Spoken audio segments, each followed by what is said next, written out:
Global COVID-19 fatalities totaled 187,000 in April, making the deadliest month yet for the pandemic. We also began to see the extent to which social distancing and stay-at-home orders would impact world economies.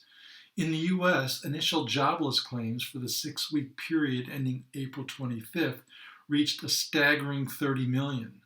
Elsewhere, the European Central Bank announced even more programs aimed at strengthening economic activity. Government authorities from around the world provided an initial read on first quarter economic growth for each of these major economic zones. However, these reports measure only through the end of March and therefore misses much of the coronavirus-related slowdown. Still, gross domestic product decreased 4.8% in the United States, 3.8% in the Eurozone, and 6.8% in China. This was actually the first year-over-year decline for China since it started reporting the metric back in 1992. In April's chart of the month, we look at one area of the economy where this slowdown is particularly evident, and that's oil prices.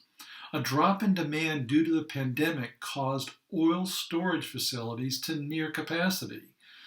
The May West Texas Intermediate futures contract traded at a negative $37.60 per barrel on April 20th. This was the first time in history that the oil futures market traded in negative territory. This means that sellers actually paid buyers to take their oil. So imagine if you went to a gas station and the station actually paid you to fill your tank. That's how oil briefly traded.